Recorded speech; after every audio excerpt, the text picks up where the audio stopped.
En la segunda mitad de la década de los años 30, México se debatía entre el cosmopolitanismo y el nacionalismo. El primero, representado por la bulliciosa y creciente Ciudad de México, pretendía seguir los pasos de la modernidad, sacudiéndose con prisas su antigua calma provinciana.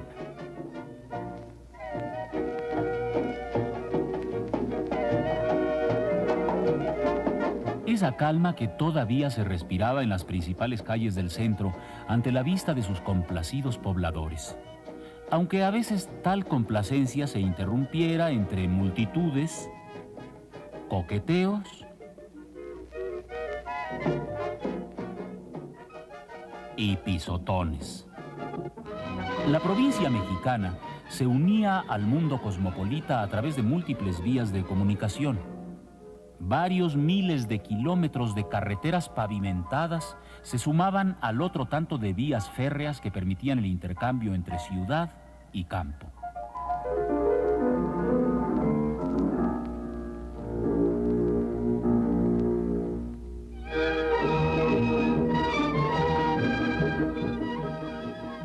En puertos como Tampico, Veracruz, Mazatlán y Coatzacoalcos, el país tendía sus lazos con el exterior.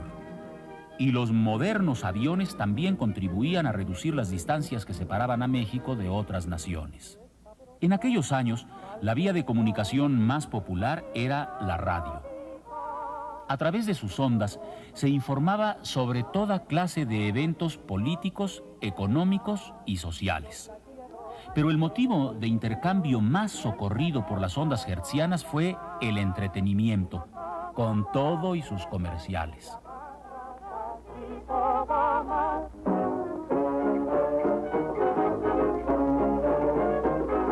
El caballero que quiera un zapato duradero, la marcanera no espera, con calzado de primera, el piso de mármol duro, devuelve de terciopelo, usando el calzado bueno, como Neira sabe hacerlo, usando el calzado bueno, como Neira sabe hacerlo, mujer hermosa bien atadita. Y a través de la radio, muchos mexicanos se enteraron que el general Lázaro Cárdenas ocuparía la presidencia de la República el 1 de diciembre de 1934.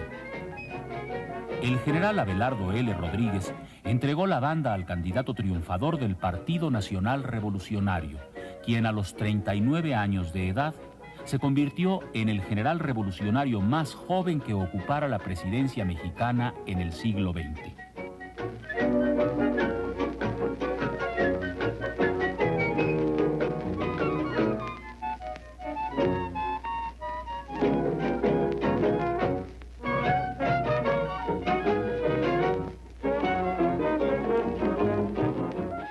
Muy pronto el presidente Cárdenas mostró su cercanía con los movimientos populares del país. Desde un principio se acercó a los campesinos y a los indígenas. Recorrió gran parte del país tratando de dar solución a los principales problemas de la población, logrando él mismo una inmensa popularidad.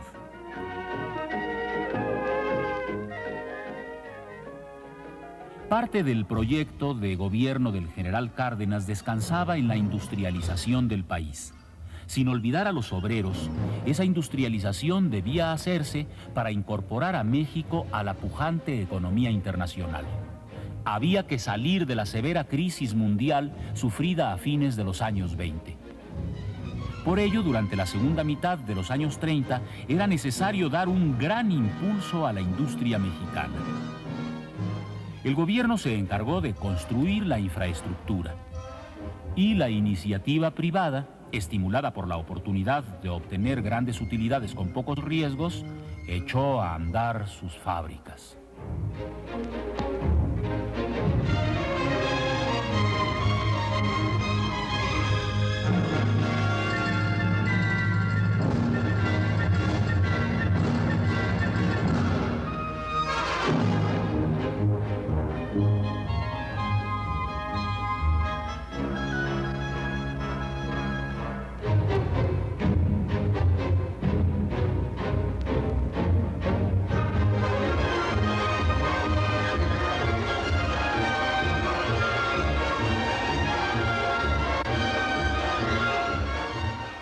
numerosas empresas textiles, agroindustriales, mineras y de maquinaria pesada en las ciudades de México, Monterrey y Guadalajara atrajeron a la población rural y un gran contingente de obreros se incorporó a la transformación industrial del país.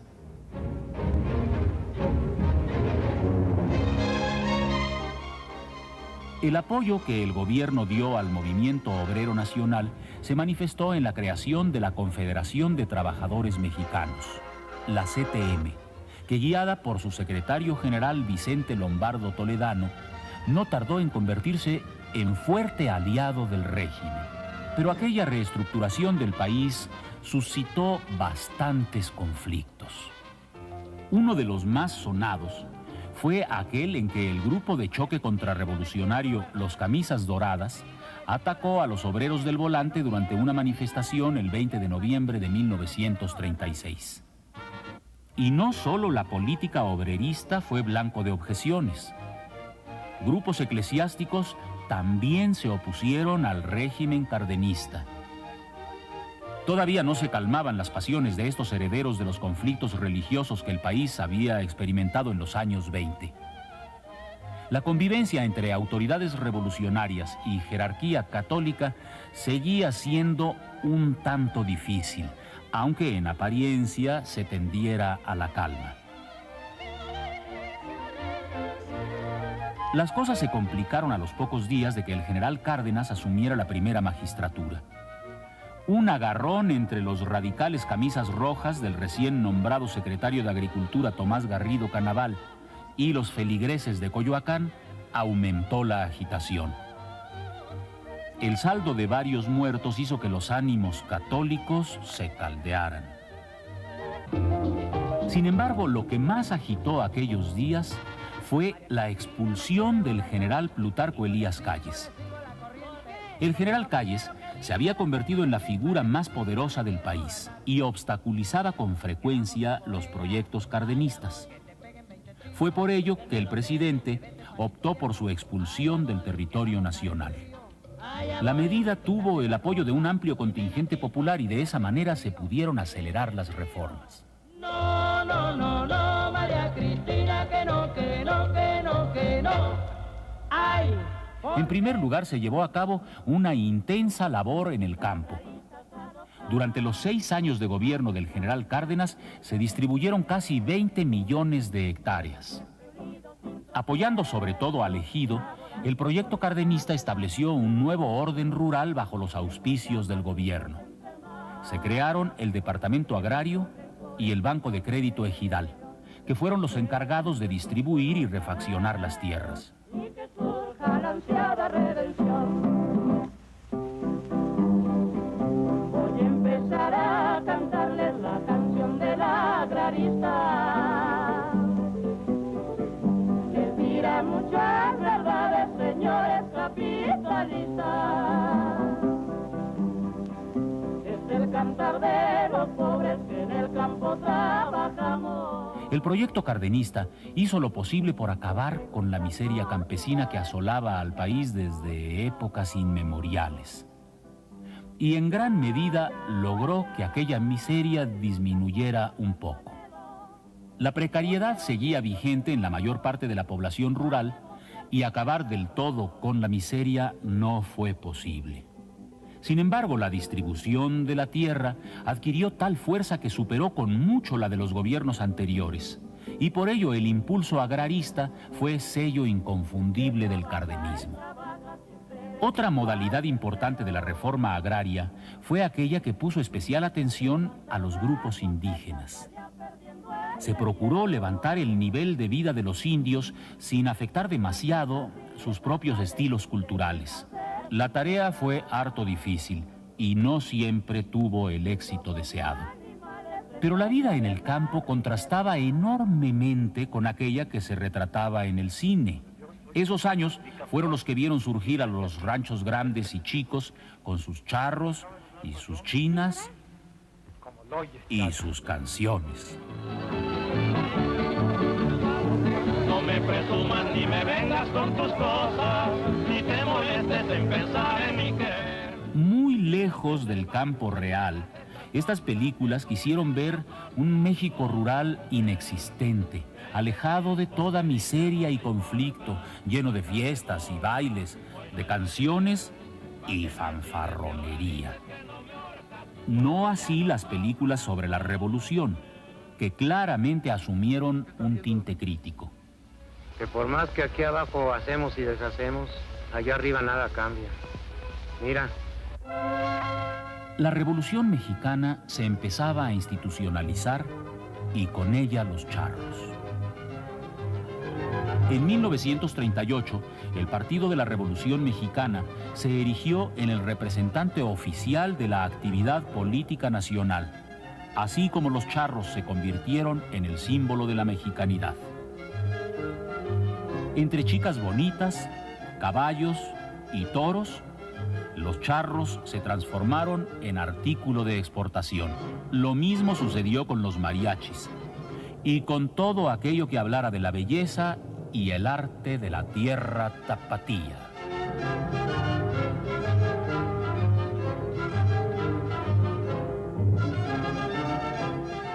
Pero en aquella tierra la belleza y el arte también se cultivaron de otra forma. José Clemente Orozco trabajó durante aquellos años en Guadalajara, continuando así su fructífera labor de muralista.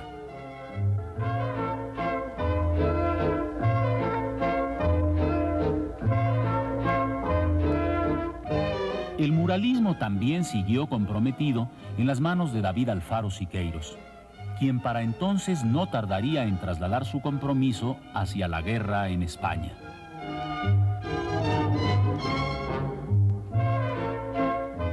Sin embargo, el más conocido siguió siendo Diego Rivera. Sus pinturas buscaban una definición del origen mexicano. Este, según el pintor y muchos otros pensadores del momento, estaba más cerca del indio que del español. Por ello también en esa época las manifestaciones culturales indígenas adquirieron un auge muy particular.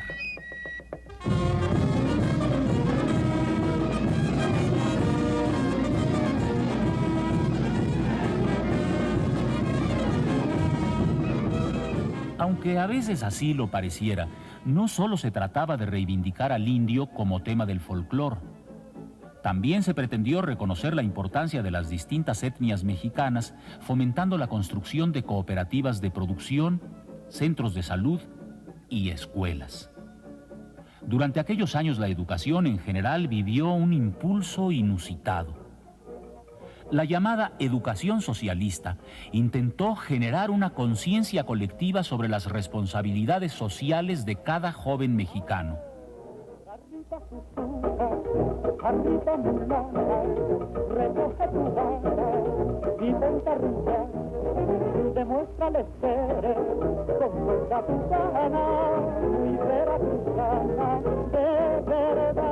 En los patios, en los corredores y en los salones, se educaba con la esperanza de que esos jóvenes participaran directamente en las transformaciones del país.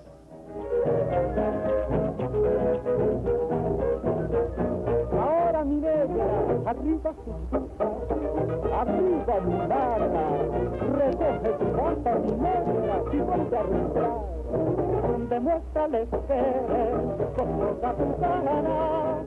Y muchos aplaudieron los resultados obtenidos con aquellas escuelas socialistas.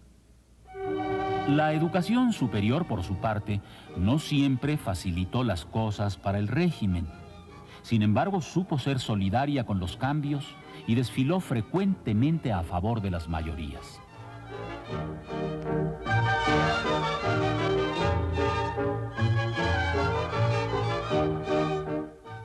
El ejército también pudo desfilar en esa dirección, sobre todo porque el régimen se apoyó en la formación de cuadros medios militares, dándoles las herramientas necesarias para lograr su propia superación.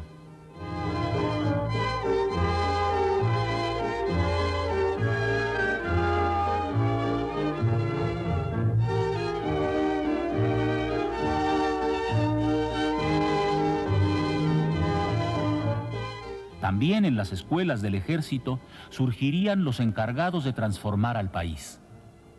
Se trataba de participar en el diseño de un futuro que ofrecía muchas posibilidades.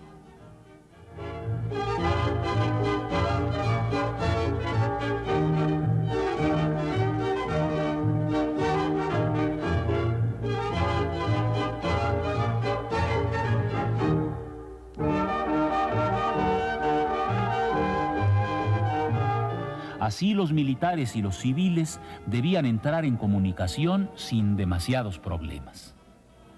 Pero afuera de los cuarteles, la sociedad civil parecía ocuparse de otros asuntos. Chiquitines, recordamos a ustedes que mañana es un gran día, el día dedicado a las madres. Si tu madrecita, chiquitín, se ha ido para siempre, ese día recuérdala con más cariño, con más devoción. Sin embargo, en otras partes del mundo, las cosas no estaban para homenajes. A mediados de 1936 se desató una cruentísima guerra civil en España que duró 3 años y que sirvió de ensayo a la más sangrienta contienda que ha vivido la humanidad.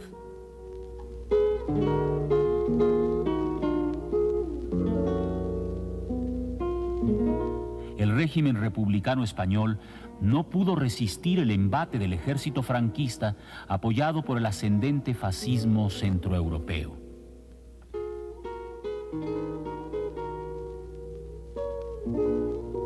Y mientras en España se combatía, otros países competían en las tristemente célebres Olimpiadas de Berlín.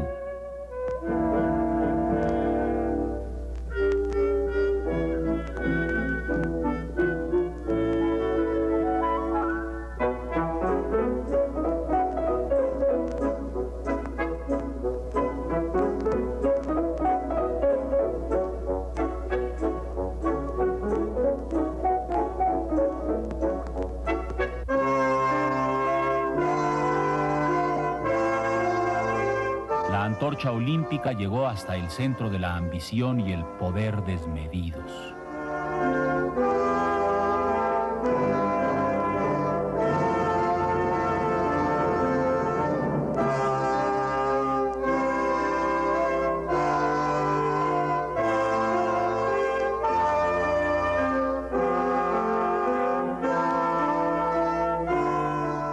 El mundo entero no tardaría en arder.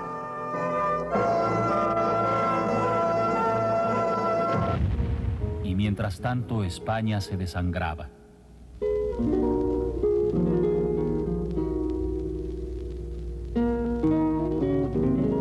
Algunos huérfanos de la Guerra Civil Española vinieron en 1937 a México y fueron internados en una escuela de Morelia. Desde entonces se les conoció como los Niños de Morelia, y su experiencia ha quedado como testimonio de la solidaridad mexicana hacia extranjeros en desdicha.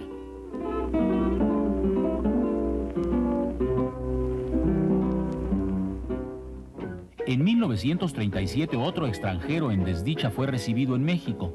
Se trataba de León Trotsky, quien supo hacerse de notables amigos mexicanos.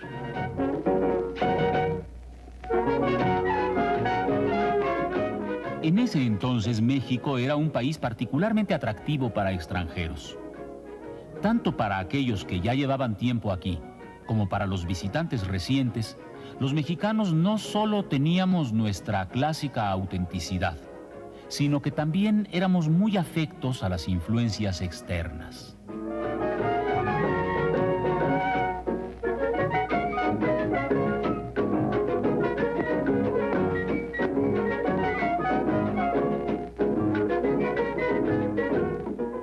Pero esas influencias externas no siempre fueron del todo benignas. Y esto era particularmente cierto en los asuntos relacionados con el petróleo.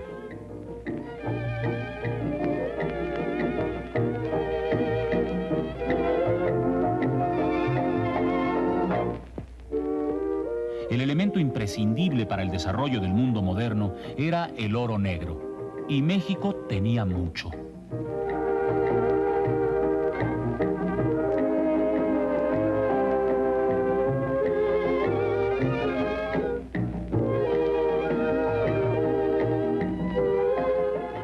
aquella riqueza no era para los mexicanos. La fuerza de trabajo sí era mexicana, pero lo que producía no se quedaba aquí. Salía en enormes barriles a enriquecer el desarrollo de otros países y a aumentar las ganancias de compañías que poco les importaba el desarrollo de México.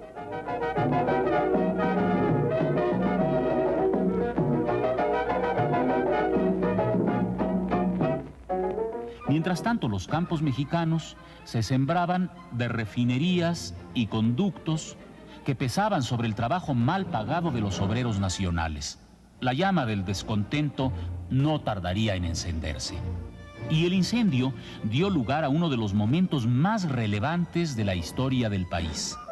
El 18 de marzo de 1938, después de varios tirones y forcejeos entre petroleros y compañías, entre gobierno y patrones, el general Cárdenas firmó el decreto de la expropiación petrolera, llevando a cabo el acto más célebre del nacionalismo mexicano posrevolucionario. El apoyo popular a tal medida no se dejó esperar.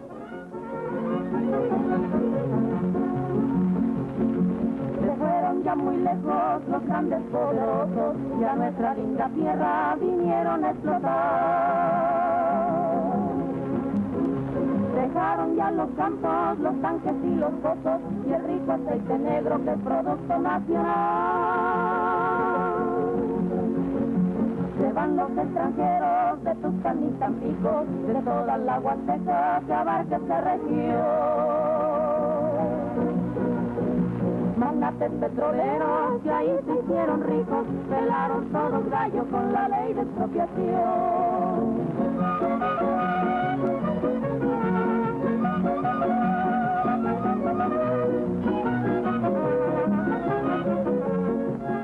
Pero no tardarían en aparecer mayores conflictos. En el viejo continente germinaba la semilla de la destrucción. En Italia, el fascismo alcanzaba su punto más alto bajo el mando de Benito Mussolini. En Alemania, el nacionalsocialismo de Adolfo Hitler mostraba su afición por la guerra.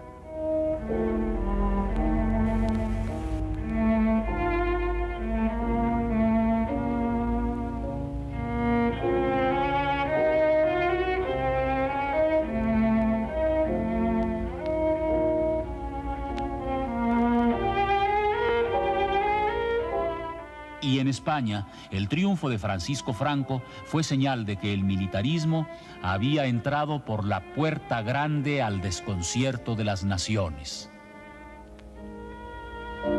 A partir de septiembre de 1939, el genocidio se apoderó del mundo.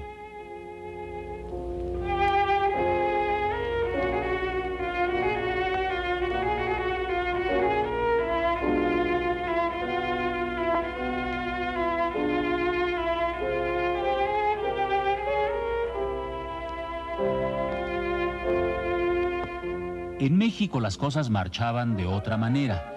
Una sociedad muy dividida vio surgir al general Manuel Ávila Camacho como candidato oficial para ocupar la presidencia en 1940. Su opositor, el general Juan Andreu Almazán, encabezó a un amplio contingente de electores. Las noticias políticas invadieron las ondas hertzianas y la contienda fue capaz de despertar toda clase de pasiones. Sin embargo, las pasiones más socorridas eran aquellas que se sentían de noche. El cosmopolitanismo había encontrado en la oscuridad una cara atractiva. Aunque no siempre digna de los mejores modales, pero eso sí, de los más sabrosos.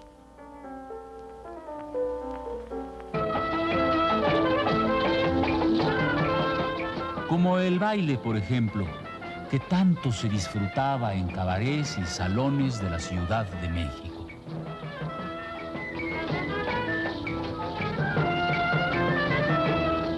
Ahí la música afroantillana había dado con un público noctámbulo capaz de valorar al máximo sus delicias tropicales.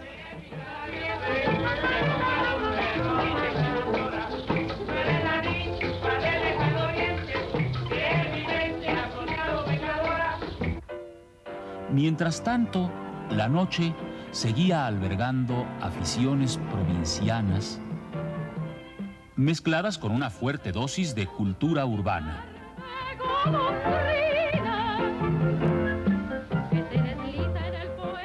En ferias y carpas, la noche viajaba de un rincón a otro entre tradición y modernidad.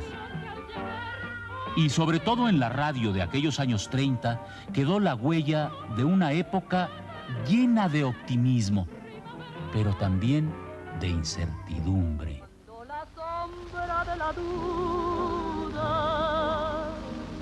se cruza en el camino, la realidad es una daga al quinto del destino. Quizá me purece el araño que me diera el engaño, como cascada será mi reír y no tendré que volver a fingir. Haré una vida con la mentira y volveré a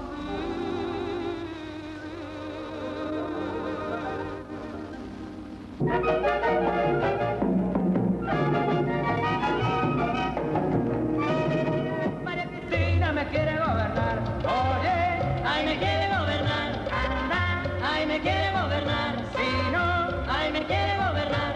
Piedad, piedad, para el que supo